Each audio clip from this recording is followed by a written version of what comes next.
You're listening to the MattDanToddcast. I'm your host, Matt, the man with 3 first names and a face for podcasting.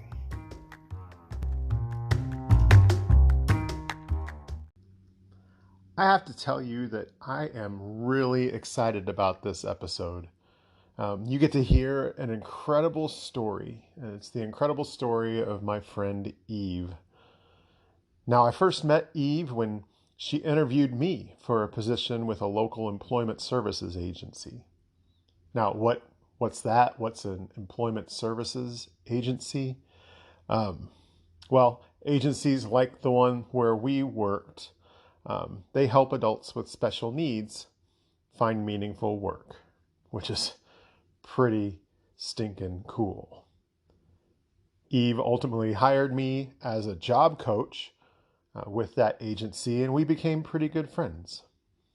And let me tell you that she has some memorable stories from her decades of experience in the employment services world. But that's not why we're here today.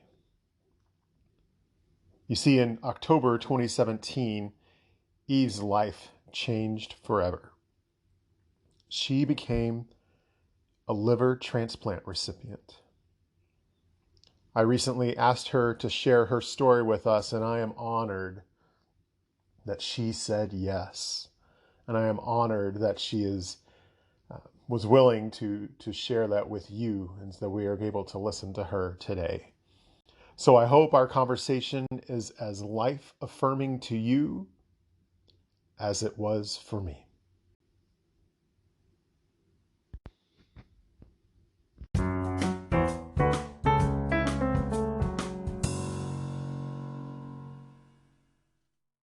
So Eve, the first time I met you, you interviewed me. So now I guess it's time for a full circle, right? And so I get to be the one that asks you all the questions, right? Please be more gentle than I was. How you were, yeah, you left me in tears, right? No. And so I want to ask you the first question that I would train every one of my clients on when they were searching for a job. This is the first question they would always be expected to ask in an interview. Can you tell me about yourself? How long do you have? Okay. Let's see. I am married. I have 2 fur children. I worked in the disabilities community in supported employment for over 23 years. I actually just left my job, was a year ago this past Friday. I'm currently volunteering for Johnson County Senior Services and Indiana Donor Network. And the reason Indiana Donor Network is so near and dear to my heart is because I am a transplant recipient. And if some unselfish person had not made the decision to be an organ donor, I would not be here today talking to you. No joke. My liver was functioning at less than 5% when I got my transplant. Oh, goodness. And that's why I'm having you on today. I know it's an amazing story that you want to share. I've heard it before, and I'm thankful for that donor as well. And I know a lot of other people are as well. So tell me your story. Journey? Okay. Your journey, yeah. 6 days in the hospital at that time, and I was diagnosed with end-stage liver failure. So that came as quite a surprise to us because, 3 days before that, I'm having Christmas with my family. I'm opening gifts. Right. I'm living life. Didn't think a thing about it. And now all of a sudden, the surgeon that came in they have to band the varices to get them to stop bleeding. And they hope that they stop bleeding. But I had, I think, 5 banded the first time, and then I had to go in 2 more times and have them banded again through the course of just a couple of months, actually. Wow. So apparently the surgeon came and talked to my husband and had said that they needed to call in my family because he did not think I was going to make it through the night. Miracle number 1. Mm-hmm. So I am a true child of God, and he has saved me for something. I'm just waiting till he tells me what. And then again in February, I had some more esophageal varices banded again because there were more, and they had to do those because they went in and checked. They didn't vomit blood again, thank goodness. So the entire time that we're going through this process, I can't vomit. If I vomit, I could die. So it was very important to them. Well, a big piece of end-stage liver failure is nausea. So that was Oh, a goodness. really fun balancing act. In March of 2019, I actually was sent to IU to meet with the liver transplant team. Mm-hmm. Just going to give IU some plugs here. A, they saved my life. B, they are number one in the nation for turning around rejection. And they're also number one in the nation for doing transplants Oh, of wow. all organs. People will move here from California. People will move here from all kinds of different states, and they will be referred by those hospitals in that state to come here because IU is so good. And IU has the highest rate of turning around rejection so that people don't actually pass away. Wow. I had gone into rejection 2 times early on. I didn't know it until I had gone to see my regular hepatologist, and he let me know. So IU caught it, turned it around. One time I had to be hospitalized, but I think I was so sick that I didn't notice. Yeah. Yeah. So, So that's Indiana University Health. yes, I'm sorry. Just don't apologize. Just for those who are listening that don't know, that's IU is Indiana University Health. Thanks. So I was diagnosed with, my grandma and my mom both passed away from liver disease. They did not get a transplant. My grandma, she never drank a drop of alcohol in her life. My mom was a social drinker. And when I say social drinker, if you averaged it out, maybe 3 drinks a month, maybe. Not very much at all. Yeah. Right. And I was a social drinker as well. I want to kill a myth right here, right now. It does not matter how somebody gets cirrhosis of the liver. It does not matter. It's not our place to judge. Everybody is just as qualified to get an organ as anybody else. So there's no judgment here. But it was very important to my grandma, and it was very important to my mom, and I didn't get that until I was diagnosed. You do want to tell people what your liver disease was. And I think it's because early on I had somebody that I'd worked with had actually made the comment to me, "Oh yeah, you're an alcoholic." Oh, goodness. Yeah, I wasn't. Yeah. So just be careful with, and even if I was, that's okay. But kind of icky to say stuff like that. Yeah. But so my liver disease is actually alpha-1 antitrypsin deficiency. Say that 5 times fast. Yeah, I need notes just for that. You do, don't you? I'll send you the spellings. So yeah, alpha-1 antitrypsin deficiency. And my hepatologist had said, so my grandma they thought that maybe her cirrhosis came from, she was a diabetic, she had taken a lot of medications. My grandma was sick during the 80s. So they just kind of chalked it up to that. My mom's, they just chalked it up to, they said she had a fatty liver. Well, my hepatologist said both were wrong. Since I had the antitrypsin, they would have had to have had it too. It's just, it wouldn't have just popped up on me, and they would have had the other two. And he had said, my husband and I chose not to have children because we knew I had something wrong with my liver. And my hepatologist said that was a good idea because most likely I would have passed it on. So we are hoping that we literally killed it with me. So hopefully it's gone. Alpha-1 antitrypsin usually starts in your lungs. But for some reason, my lungs were so healthy by the grace of God. Everything was great. My mom, by the way, was only 50 years old when we lost her. Oh, wow. Yeah, and my grandma was only 64. Wow. So the life expectancy on my mom's side of the family with the alpha-1 is not good.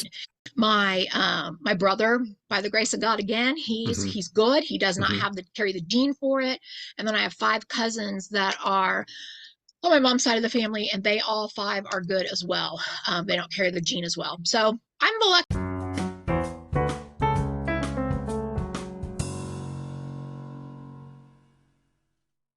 it. I know that in the beginning, like I struggled a lot, and there's so many different facets to my journey that you could probably have a different podcast on so many different things.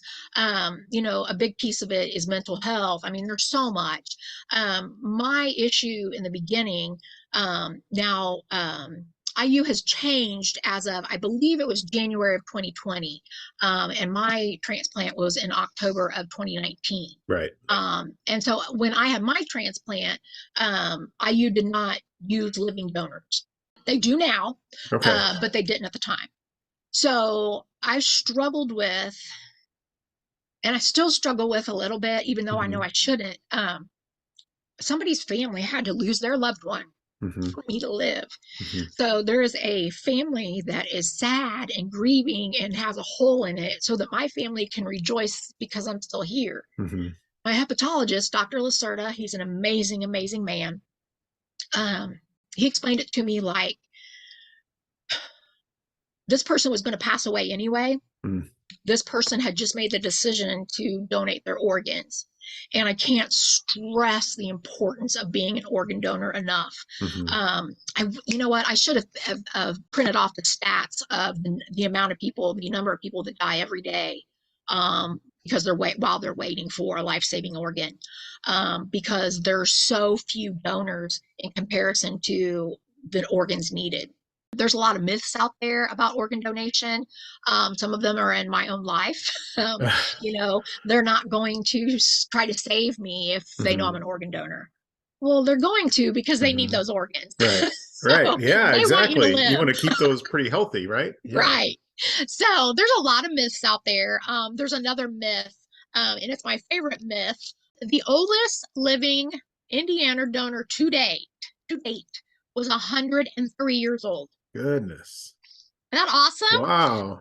So, a lot of places or a lot of people think, once you hit a certain age, you can't be a donor. We thought as recipients, because the anti-rejection meds that I have to take every day, twice a day for the rest of my life, they thought that those would, count us out. Well, we can't donate from March of 2019 until September of 2019. I was hospitalized an additional 4 times. Seems like it was a lot more than that. My husband, through the entire journey, he took notes on everything. He journaled my entire journey. I have a binder. I would lift it up. It's sitting in front of me, but I'll knock everything over. But and he went to every appointment with me. He wrote everything down. He took tons of pictures. There's a lot of pictures that are pretty scary pictures. And I think I sent you those. Yeah, I've seen them. Well, I'll post a couple on my website so people can see. Yeah, and it's I'm glad he did because I remember nothing in ICU. So like I said, like I was hospitalized 4 more times. I think it was more than that, but anyway, 4 more times for complications. I was diagnosed with type 2 diabetes, in which I was insulin dependent. I had never been a diabetic before, and by the grace of God, I'm not a diabetic now. One of my hospitalizations was 15 days. And during that 15 days, so what would happen to me, and I really can't make anybody understand this except one other person that's in my support group with me. He experienced them. The best way to kind of experience it is like a Charlie horse or a leg cramp, but it's every muscle in your body. Oh, goodness. And you're probably thinking, that's probably not a big deal. But you have muscles in your stomach, you have them in your back, you have them in your neck, you have them everywhere. So these muscle, I have a video and I have pants on because I'm at work, and you can see my muscles in my legs. Like they're contracting or they're goodness. Yes. And so the only way we could get that under control is I would have to go to the emergency room. And then when I would go to the emergency room, they would have to give me morphine intravenously. And originally they were able to kind of get it going with an oral, but then that stopped working too. And they would have to give it to me intravenously. And So, and then I would always end up having to be hospitalized.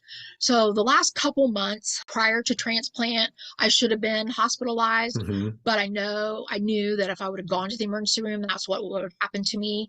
And you just get tired. Um, Yeah. you get really tired of getting poked and prodded and, you know, being told all these things. So a lot of times, so what would happen was, oh gosh, and it has a name and I can't remember what it is, but That's okay. they would limit all of my intake, all of my fluid intake. Hmm. And so that would count everything. So that accounted soup, jello, a popsicle, the water to take my meds, Mm. every bit of, they counted it. And I was only allowed such a small amount every day. And that was the worst part of everything for me. Yeah, Um, because you like your ice. You love your ice, I do. And right? you know what kind of ice I like, Matt? Yeah. No So, ice for me. wow. Okay. Couldn't have anything. So one of the with the doctors that came in at IU had made the comment that it really wasn't fair to count the drink that I was Hmm. taking for my pill. She's like, just let's do that. And I love that woman. I don't know Right. who she is, but she was She's amazing. your hero. Yeah. Yeah, yeah, hero. I like it. The other thing that I would have to do during this time were they're called paracentesis. And what I would do is I would have to go to IU, Indiana University, and they would stick a very large needle in my abdomen, Hmm. and they would hope to get a pocket of fluid. Hmm. And then they would drain as much as they could. They would use gravity, if you would, to try to drain as much as that out as they could. Hmm. But they could only go to a certain level, and I don't remember the level because if they went too far, they would have to then give me albumin, I think's the name of it, because I was in risk of danger hurting my kidneys. Okay. Okay. So, actually, I probably should back up a little bit. To be put on the list, everything in your body has to be checked out. Hmm. Not to be grotesque, it does not matter if you're old enough to have oh shoot. Uh, well, you guys are lucky. I can't remember the name of it, but it does not matter what age you are, you have to have all these tests. So they checked Hmm. my heart, they checked every organ in my body. They checked my dentist, had to go to the dentist, Hmm. had to go to the female doctor, had to everything, everything. My last test was with a psychologist, maybe I can't Okay. remember, but basically, they were seeing if I could mentally, be okay. Right. And I tell you what, I was more scared about that test than anything else.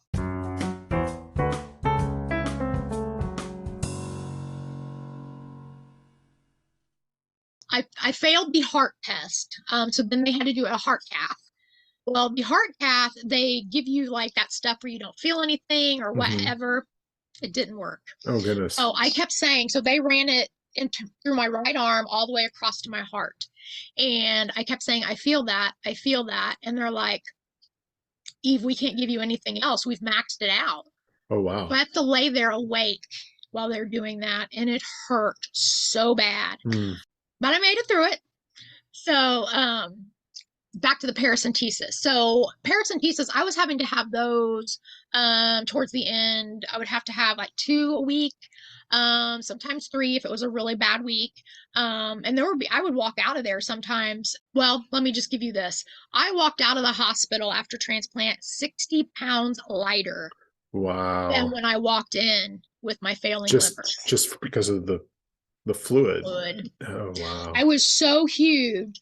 My stomach definitely entered the room before I did. You have some pictures to see how Mm-hmm. big I was. So that's hard to kind of maneuver around because you Yeah. don't, I've never been pregnant. I don't know what am I supposed to do with that? Then towards the very end, I would have to have thoracentesis. And what those are is they would go in through my back Mm. and through my ribs and go through because my lungs were collapsing from all the Mm. fluid. Mm. And in fact, the last day was a Sunday. My transplant was on a Monday. Sunday, I was in Methodist ER all day for their thoracentesis. Oh, wow. And then had gone home and got the call. Okay. So collapsed lung, I got that one. Um, So then finally they found out my heart was okay after the heart cath. I don't remember what happened, but it's good. So I passed all my tests, even my one. Even your mental, yeah. And you know me, so so then I was put on the national transplant list, and I remember thinking how weird that was, because none of it, even sitting here today, Matt, telling you this, I was just talking to one of my friends actually last Tuesday, and none of this seems real. Like, I'm telling you a story. I'm telling you something that happened to someone else. I'm telling you something I saw on television. None of these things even feel like they happened to me. And, sometimes, like, when I look in the mirror and I can see the scars on my stomach, it's like, it still doesn't even seem real sometimes to me. And I don't remember a lot of it. But my husband has the notes and photos. And there's photos. So, yes. And I'm glad he did that. I really am. Yeah. So for a transplant, they typically do what's called, they used to, the old surgery was called a Mercedes. So you know what a Mercedes emblem looks like. That's the incision that they would make to go in and get the liver. Okay. Well, the new way is they do like a hockey stick. Oh, okay. That's all they have to do. Okay. I have both. My liver was so large and so rotten that they had to do both to get it out. And so they had to lay me open quite a bit to get it out. It was huge. I have pictures of my old liver and my new liver because I kept telling Dr. Lacerda, I want to see the monster that has tried to kill me. And I told him all the way up until, I think it's the last thing I said before I went to sleep. Well, Dr. Mangus, he got some pictures for me. Oh yeah, they're a sight to behold. So that's the monster. That's the monster. Yes. And then it's a side-by-side picture with Charvenda. What? Charvenda. That's what you call your new liver. Yes, correct? Her name is Charvenda. And the reason she's named Charvenda is because my grandma's name was Charlotte and my mom's name was Lavenda. Well, there you go. My husband had amazing insurance. I mean, we are blessed that his company, we had great insurance because the company that I worked for did not have any insurance. So my hospital bills prior in September, my transplant did not occur until October. In September, we were at $250,000. Wow. $500,000 without the liver. The transplant. Wow. So between March and April 4th is when I had to have all the testing done to make sure that my body could handle a transplant. Usually you're on the national list for transplant. So what they do then is they place you on a national list. So I'm put on a national list of my blood type, the organ I'm looking for, and every other stat that comes with me. And that's a national list that comes out. I was only on that list for 16 days. Wow. My liver was that poor. So my liver, like I said, it was functioning at less than 5%. And so I was only on the list for 16 days, and a donor became available. It was October 20th, I got the call. And then October 21st, apparently at 12:01 p.m., according to his notes, my liver surgery began. Okay. And then it looks like I was done at 5:28. Now what had happened that night was, so I was in the ER all day for the collapsed lung. So we'd gotten home and they tell you have to answer your phone at all times. Right. Your bag has to be packed. If you're ready to go, Well, I'm just placed. I'm not thinking anything about it. Are we prepared? Right. You're not. No. So, and then my dog runs away. And I refused to go to the hospital until I knew she was okay. Right. It's just a mess. Goodness. But anyway, so 10:21 night, so I get the call. And I kept asking the person on the other end, there was a Sunday night, to repeat. What? Did you repeat that? Can I put you on speakerphone so my husband can hear? Because somebody's telling you've got an organ. Well, you shouldn't have an organ. Yeah, you just got put on the list a couple weeks ago. So what's going on? The status of your liver, since your liver was so poor, did that put you higher up on the list? Does that is the priorities change a little bit with your condition? Yes. So Okay. there is a number, and it's called a MELD score, MELD. Okay.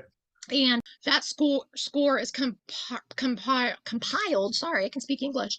Of different variables go into it. The higher your MELD score, the higher you up on the list.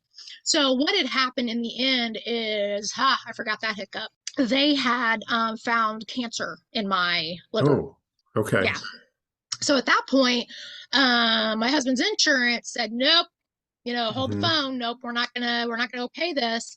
So then I had to go through some additional tests to prove that cancer was isolated inside my liver, and that if they got that out, it would not go anyplace else. So they had to prove that before the insurance would okay and sign off on it.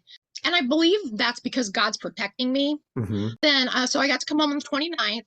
And then the 31st, I had to go back to the ER, and that was one of the times I was in rejection. I didn't know it at the time. I was sick, didn't feel good. So I was hospitalized again then.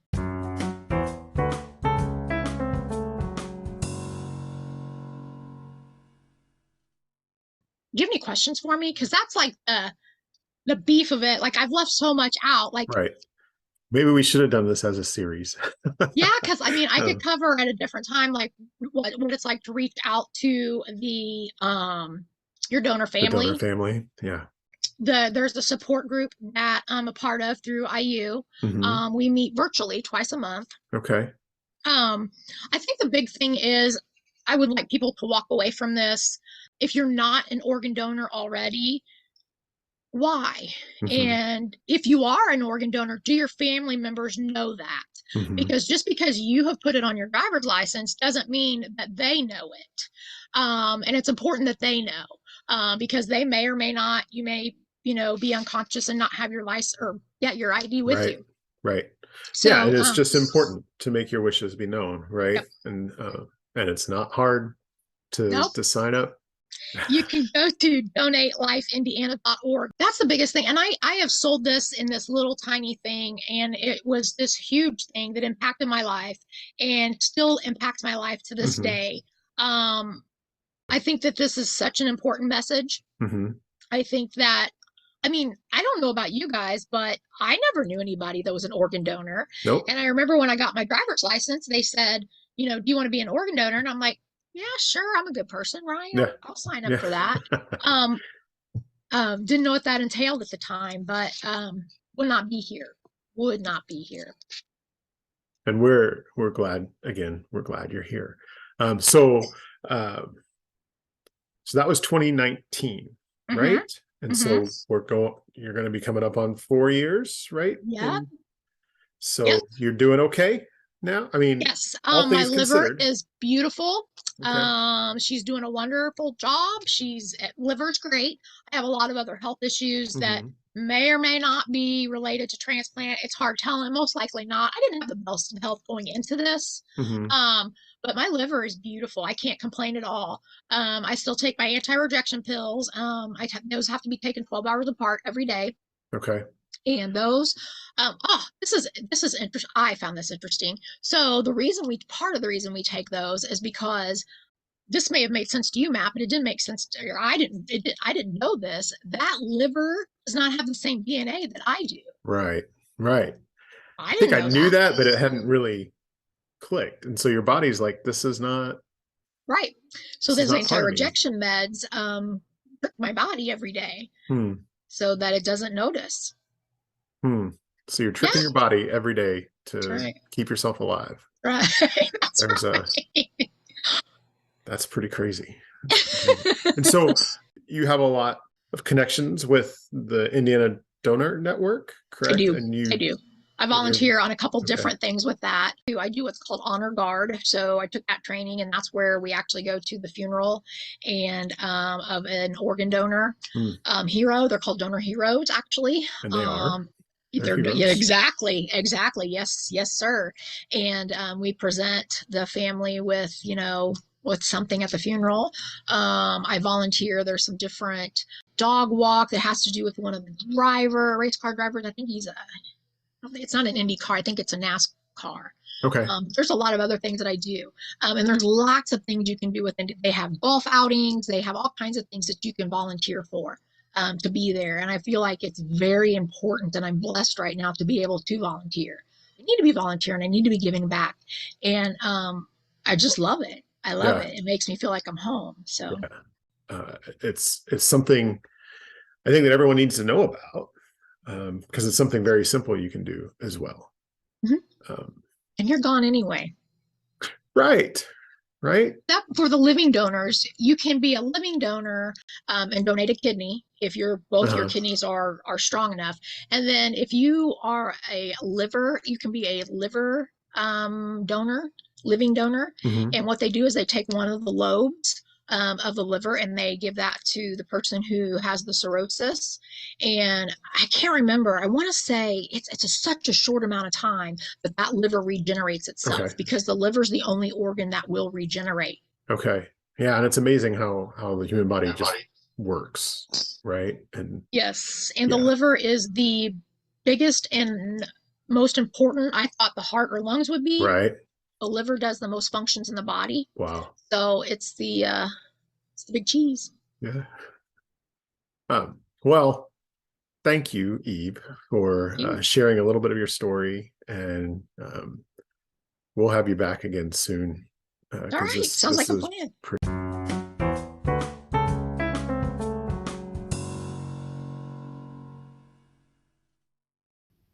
According to the Indiana Donor Network, more than 100,000 Americans are waiting for life-saving organ transplants. Think about that. That's the capacity of the University of Tennessee's football stadium.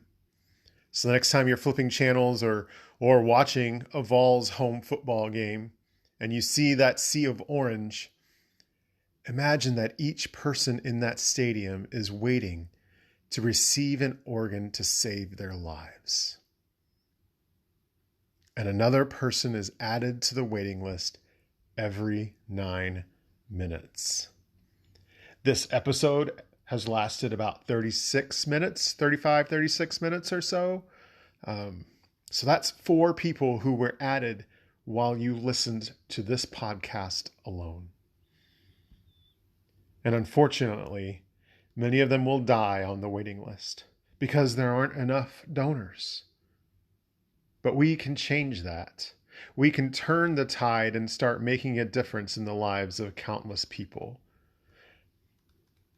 So if you are not signed up, if you are not registered to be an organ donor, what are you waiting for? It's really not that hard. You can sign up right now, even as you're listening to the end of this episode. I've included a link to in the show notes to organdonor.gov, and it'll show you exactly what you have to do in each state to register to be an organ donor. I know that in Indiana, it's pretty simple. You just fill out a registration form online. Or you can sign up when you renew your driver's license. They make it ridiculously easy to register to become a donor. And then after you've registered, of course, you need to make your wishes known. Tell your family about your wishes, what you want done. And then encourage your family and friends to do the same. I want to end this episode with a story I first heard from President George H.W. Bush when he was delivering a nationwide address to students. It's also one of Eve's favorites, and it's incredibly appropriate to conclude our conversation from today. It goes like this. There's a story about a young boy and an old man who were walking along a beach. And as they walked, the boy picked up each starfish he passed and threw it into the sea. The old man asked him why. If I left them here, the boy said, they would dry up in the sun and die. I'm saving their lives. But The beach goes on for miles, and there are millions of starfish, the old man said. How can what you're doing make any difference at all? And the boy looked at the starfish in his hand, threw it out into the ocean, and answered, "It makes a difference to this one." Let's make a difference together. Register to become an organ donor today.